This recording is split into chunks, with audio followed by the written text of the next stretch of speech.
right now on 5 on your side at 10. Prayers for Officer Brown. Tonight, the calls for healing outside the Ferguson Police Department, less than 48 hours after a protest turned violent. We had an excellent weekend here in the bi-state, but now we turn our attention to the northwest and west as historic rainfall has fallen near Oklahoma City and Tulsa. Why this system is impacting us over the next couple of days and how much rain we can expect Monday morning. Our top story, scary moments in a Metro East neighborhood. It was crazy. It had me speechless. I was just like, oh my God. A fiery crash into a home turns deadly, leading to a manhunt for a man with a machete. A 5 on your side camera was there when he was taken away in handcuffs. Thank you for joining us. I'm Mike Bush. Tonight, neighbors tell us a mother and daughter were killed when a car crashed into their Belleville home, causing a massive fire.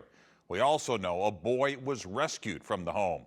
New tonight, our Annie Kroll talked with neighbors who were put on lockdown while police searched for the suspect. Mike, the suspect Matthew Thomas was arrested several hours later, armed with a machete about 1.5 miles away. Those who live nearby say they're shocked by what happened, but had heard fights at the house before. I didn't hear the crashing of the car. I didn't hear nothing. That was around 9 a.m. on Sunday morning when neighbors Shanice Magruder and her daughter Kyla stuck their head out the door on South 8th Street. A fan of crime TV shows, Magruder quickly saw there was more at play than you may suspect. When I seen how bad the flames were, because at first I thought it was just a house fire, but looking at the flames, because like I just told you, I like a lot of the crazy shows, and I watched Chicago Fire. Looking at the flames, I can tell like it was burning too fast, too quick for it to just be a normal house fire. She was right. Police say a car crashed into this home, setting it ablaze, killing 2 people inside, confirming it was a woman and a girl. Neighbors tell us they were mother and daughter. How do you wrap your brain around something like that? Like, I don't think you really can wrap your brain around a car hitting somebody while they're at home in the comfort of their own home. Police have identified the suspect as Matthew K. Thomas. Neighbors sharing they'd heard domestic disturbances in the past at the house. I'm in shock too. It's crazy he did that to her because he put her out or because she put him out. I don't feel like no relationship that serious. One boy was rescued from the building. This baby seen most of what happened, so you definitely got to get that baby counseling and get him help with coping with what he's seen, because he's going to have a problem for a very long time. After the crash, police say Thomas was seen armed with a machete near the railroad tracks on South 29th Street. They found him around 1 p.m. near a Dollar Tree on Belleville Crossing, where he was then taken into custody. That's wrong. I don't care what nobody done said or did to you. You don't play God and take nobody's life like that. Neighbors tell us the little boy rescued was taken to the hospital. Police say Thomas will be held at Belleville Police Department pending further investigation. They aren't seeking any other additional suspects. Developing tonight, about 90 minutes ago, we learned a 16-year-old was shot and killed in North St. Louis. This happened near West Florissant and Thrush Avenue across from Calvary Cemetery. Police say the teen was taken to the hospital but died from the injuries. The shooting is being investigated as a homicide. Tonight, a Ferguson police officer is fighting for his life in the hospital, and his community is showing their support. Officer Travis Brown was critically injured Friday night after a protest turned violent. It happened on the 10th anniversary of the Michael Brown shooting. Tonight, community members came together to hold a vigil praying for the officer's recovery. We've experienced so many traumas, and sometimes it's just good to create a space to get people together to voice that pain and to hopefully see something shift. The group hosting the event plans to have similar ones later this week. And we're learning more about Officer Travis Brown's time serving the St. Louis area. He joined the Ferguson Police Department in January of this year. Our Mercedes McKay spoke with the man who hired him on at the St. Louis County Police Department. Officer Travis Brown worked as an officer for St. Louis County before he joined the Ferguson Police Department. Today, I spoke with former St. Louis County Police Chief Tim Fitch, who hired Brown to wear the St. Louis County badge. Fitch says TJ has a contagious smile and aura that makes him incredibly special. I'm hoping and praying that he comes out of this and can get back to work, because we need people like him in our community serving in law enforcement. Over 24 hours after Officer Travis Brown was seriously injured, his former boss, Tim Fitch, shedding a light on the stand-up man he is. When you know the officer and you've met the officer and he has a contagious smile, you're just like, how can this happen? 5 on Your Side caught that contagious smile in action when Officer Brown helped celebrate a little boy with autism's birthday in North St. Louis. Now, 5 months later, he's fighting for his life, as many, like Fitch, try to wrap their heads around what took place Friday night. This went on all day long with no issues. I mean, police were there to help, blocking streets, keeping people safe. And it was like during 2014, it was like a light switch. After a certain hour. Fitch says after hearing what happened, his first reaction was, here we go again. I thought we were past that at this point, but apparently we aren't. Adding that he shares the same frustrations Ferguson Police Chief Troy Doyle expressed in a news conference Saturday afternoon. He was basically saying, what else do you want us to do? Look what we've done in 10 years. We've completely turned over this police department. While Fitch asks everyone to keep Officer Brown and his family in your thoughts and prayers, he has one main message to this community. We can't let this stop us from moving forward. Mercedes McKay, 5 on Your Side. Earlier today, community leaders held a youth affirmation service supporting those who grew up during the chaos surrounding Michael Brown's death. Brown's sister spoke at the event, encouraging the community to come together to support and help the next generation during troubling times. Just as a community, we have to keep in mind, we have to let them know that just because this is this person's way, this doesn't have to be your way. Come about things, doing things right, and just being you, making sure you're heard, making sure your voice is heard. The event was done in collaboration with the Chosen for Change organization founded by Michael Brown's father.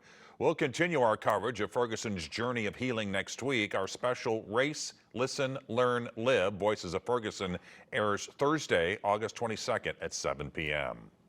2 women and a 5-year-old boy are dead after a crash in Sullivan. Police say a semi-truck slammed into a car stuck in traffic on I-44 last night, causing another car to crash into the truck. That backup last night came after police fatally shot a man on the interstate. Investigators say he came after officers with a knife.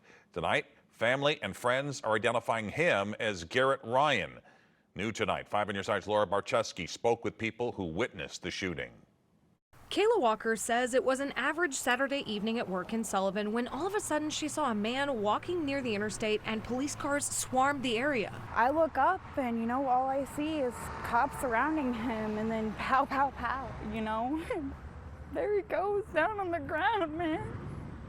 It's hard. Sullivan Police and the Franklin County Sheriff's Office say an officer and deputy responded to a call about an irate man who we now know as Garrett Ryan walking in and out of traffic on Interstate 44. Police say they stopped traffic to prevent him from being hit by a car and tried to talk with Ryan, but claim he started coming at them with a knife. They both shot him when he refused to drop it.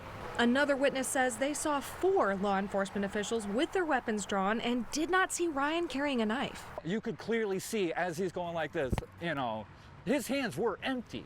Yes, he had agitated behavior going like this. Walker says she didn't see any weapons either. It appeared he was in a mental crisis, he needed help. And instead of tasing him or, getting him mental help, they shot him. And I don't think that's okay. Ryan's friend Cassie Potter says she couldn't believe this happened to him and is grieving along with his family. He never would be confrontational. He'd never get in an argument. He always avoided that. And I got sober 2.5 years ago, and he was my biggest support system that I had. People who work along Interstate 44 here in Sullivan say traffic was backed up for hours because of the shooting. They even heard a car crash just down the road. And then down by Stanton exit, there was a couple of semis. They had, I guess, tried to swerve to miss people, and it didn't work out. A 5-year-old boy lost his life because of it. A mom, another person. It's just overall sad. Reporting in Sullivan, Laura Barczewski, 5 on Your Side. Police identified the victims of the pileup as 25-year-old Bailey Snyder, 32-year-old Chelsea Smith, and an unnamed 5-year-old boy.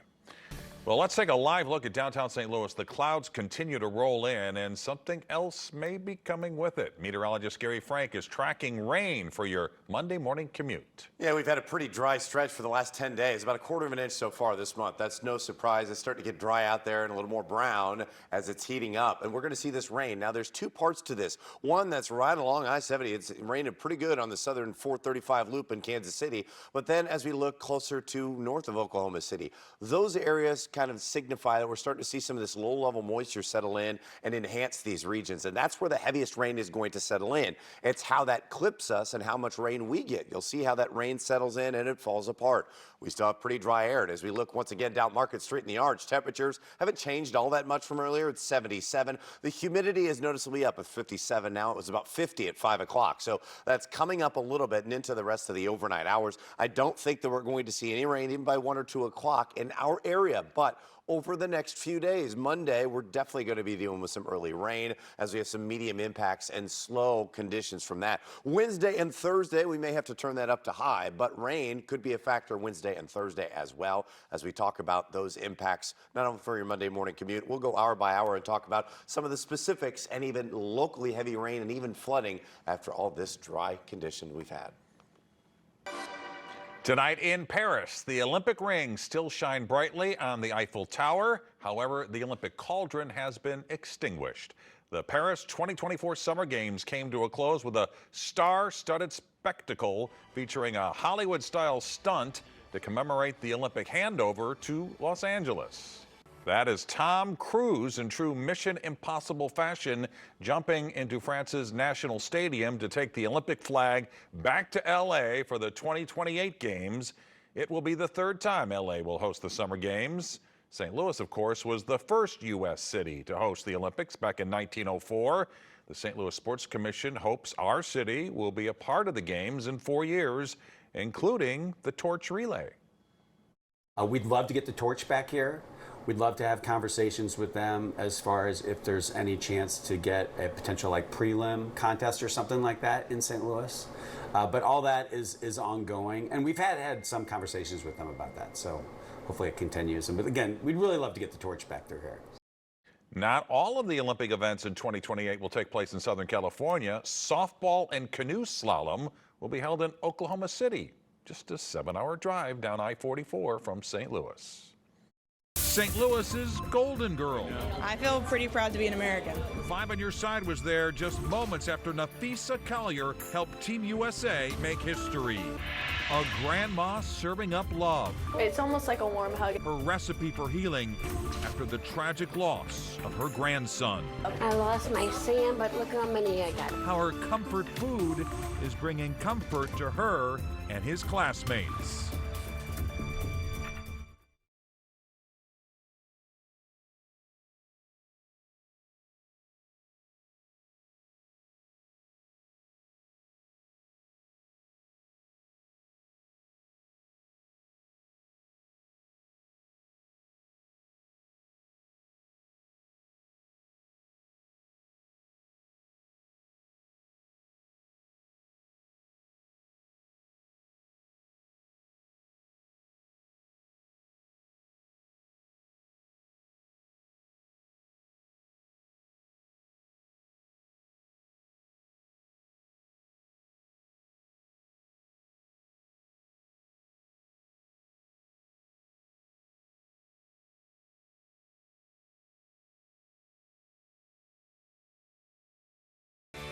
Making a Difference is sponsored by Midwest Bank Center. Sometimes Grandma's kitchen can become a sanctuary where warmth isn't just coming from the stove. In tonight's Making a Difference report, we're taking you to one such kitchen that is helping a community heal one Wednesday at a time. I usually get up at 4:30 in the morning to cook for them so that it will all be ready by 7. In a South St. Louis kitchen, they're serving up love with a side of healing. The kids are counting down the days. Peggy Winkowski, known affectionately as Grandma Peggy, cracks eggs and flips pancakes with practiced ease. I would say we make 10 dozen eggs. I had over 200 pancakes. I had 12 pounds of bacon. Yeah, this is really better. Every week for 2 years, dozens of teenagers have been coming to Grandma Peggy's for a plateful of dawn delights. Her grandson, Sam Crow, a sophomore at Bishop DuBourg High School, cooked up something called the Wednesday Breakfast Club. There's ketchup and cheese. They used to meet at a diner until Sam explained that his grandmother's cooking could put any restaurant to shame. I loved it, and we only eat on real dishes here because I will never serve you on a paper plate. They were just some guys and Grandma, and then it grew pretty quickly, and that was in part to Sam. You know, he just was always inviteful to everyone. But then the tradition was shattered by heartbreak when Sam was killed in a tragic accident. It was the most devastating thing that I've ever been through. It was horrific. In the face of such loss, many thought the Breakfast Club would end. Instead, it became a lifeline. Hi. The very next Wednesday, even more students showed up at Grandma Peggy's door. Hey, what's up, Grandma? Oh, not much. I missed you guys. And they've been coming ever since. Even if I'm so tired on Wednesdays, like, I want to go to Breakfast Club. I love it so much. How are you? Good, how are you? It's almost like a warm hug. It's like you walk in, you're greeted by Grandma, you smell the breakfast. It's just like the best way to wake up. I lost my Sam, but look how many I got. On this day, it's breakfast for dinner, as they mark what Grandma Peggy calls the second angelversary of Sam's passing. Another chance to honor him and heal together. It was a big turning point in most of our lives when that happened. So I think it's important to remember that and honor that. Now the nourishment extends beyond the kitchen. This is our Sam's garden. Outside on the front lawn, a garden planted by the students stands as a living memorial. It brings tears to my eyes every time I walk by it. And Grandma Peggy will soon be cultivating hope on the pages of a children's book. Hi, how are you guys? She's working with an experienced author to write about grief. Grief just means you had a lot of love. On a Wednesday, I got to make sure it's all up and ready to go so that they can get to school on time. Back in the kitchen, memories of Sam are as warm and comforting as the pancakes. I know that Sam's directing all this from above. You know, he's got this. He's got us covered. Rudy, I already had my first meal, dude. At Grandma Peggy's table, grief brought them together. They want to come to Grandma Peggy's and spend the day with me. Melts my heart. But it's love that keeps them coming back for seconds. I might need a bigger kitchen. We all love Grandma Peggy a whole lot, like with all of our hearts. And Grandma Peggy hopes to have that book released sometime next year. And a reminder, if you know somebody making a difference for others, let me know by email at mbush@ksdk.com. Tonight we are on Bear Watch once again. The Metro East black bear was recently spotted at a local retailer in Mascoutah. You can see all the places people have spotted the bear, starting with up a tree in Columbia and making its way outside a Belleville senior living community. Locals on Facebook have named the bear Dewey. Well, meteorologist Gary Frank rejoins us now at that weather impact forecast. And man, we had just such a beautiful weekend. And now some rain is in the forecast. It's going to feel like a Monday to some degree, especially as you wake up. But you know what? We kind of need some rain now. It's drying out a little bit. We've had our fun over the weekend. And our main weather impact this week is going to be our Monday morning rain. That's the first thing that's going to get you out of the gate. And the fact that an active pattern arrives. We're going to start to see more chances for rain. And believe it or not, we're talking about flooding as dry as it's been. That's just the way these things set up, right? We dry out for a bunch and then we get a bunch of rain. I don't think we're going to get a bunch of rain overnight, but these two systems and this region is probably going to get a bunch of rain as these kind of systems merge. What you're seeing is some low-level moisture that kind of sets in and feeds into this one. And look at how you're basically seeing this move along the same line. That's the kind of stuff that we're going to be dealing with here. And this is filling in as well. Slow moving along the same line. That is kind of that steady flow of moisture. Our dew points are in the mid-50s, which doesn't mean much to you, but I'm going to tell you the higher number that it is, where you see them off to the southwest, that plume of moisture is into that, and that's what we're dealing with here. And our numbers will start to go up. So the higher the numbers go, the more humid it is, and of course more fuel for storms. What you'll see by Monday morning as we start to see that chance for rain, I think an earlier commuter you are, the better chance you are not to see any rain, but by 8 or 9 o'clock that rain kind of feeds in. Notice how the colors stay in central Missouri, and I think a lot of that is going to be, well, some of us are going to get some rain into the early afternoon, but generally as we head into the afternoon, that starts to fade a little bit. So for tomorrow, main rain in the morning, 7, 8, 9 o'clock off to the northwest, it settles in. Hangs tough to the south, 1 or 2 o'clock, and then ends. So why are we getting this kind of wishy-washy pattern? We've talked about this a couple weeks ago, but if you're just joining us, let's refresh. We have this high pressure, that's sinking air. It's a heat dome. But then we have these disturbances that kind of ride around the edge of this thing where that heat and humidity lie, and that's kind of where we're sitting on the edge of it. So as we continue to see these 20, 30, 40, and 60% chances, there's Monday's storm that gets out of the way, and I think by Tuesday, that system is far enough away from us where we're going to watch how some of this kind of rides around the edge of this high. Watch how it moves over the same location. At this point, I think most of us avoid that. But by Wednesday, as that high creeps closer and we start to see those storms move from that northwest to southeast, where does that set up? Is it a little closer to us? Expected rainfall as a result. Watch how I point that. Watch how it just kind of goes around the edge of that high in that clockwise fashion. Look at some of these numbers. And I'm not saying I guarantee that Raleigh's going to get 4 inches, but there's going to be a lot of rain somewhere around that region. So as we look ahead, excessive rainfall, we're going to be actually talking about potential for flash flooding in some cases Tuesday or Wednesday morning. Next few days, though, 79 tomorrow. It's going to be, once again, cooler than average. Wednesday, Thursday, not weather impact alert days yet, depending on where that high moves. Check in with meteorologist Anthony Slaughter in the morning. He'll have an update on that system as it works its way toward us. It's time for On the Move. I'm Paul Cook, your traffic guy from Today in St. Louis. Not so fast with all the back-to-school talk. Some folks are still trying to fit a vacation in before summer ends. Yes, August travelers will encounter lots of crowds at Lambert International Airport. And it's crucial to remember some expert tips so your trip starts smoothly. But first, the biggest reminder. Be in the building 2 hours ahead of time.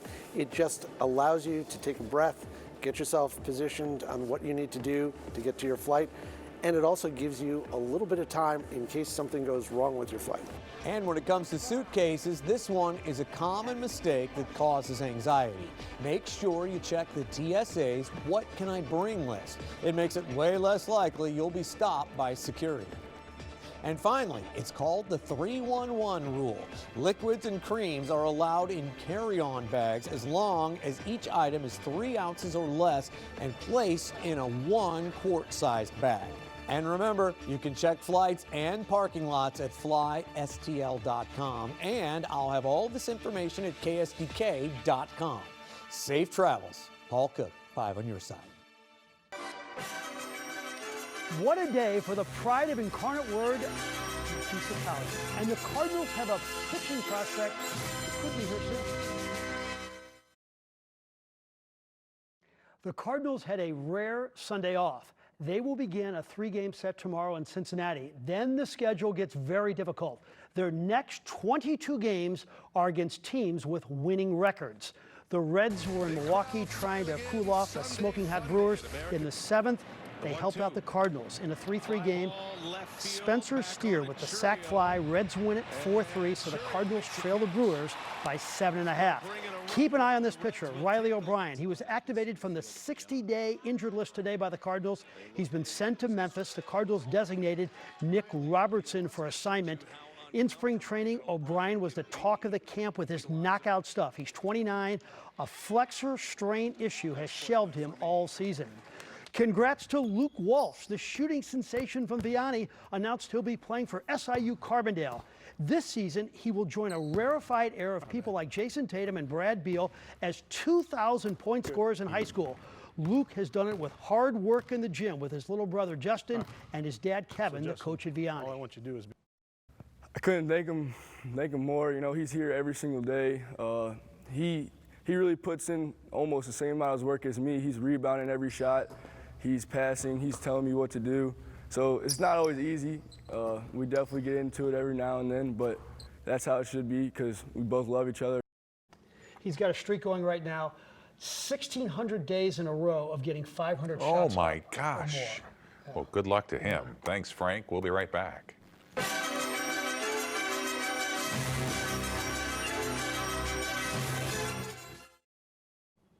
We're out of time, so there you have it. 5 on your side at 10. A replay of the closing ceremony in Paris is next. Start your day with Today in St. Louis beginning at 4 a.m.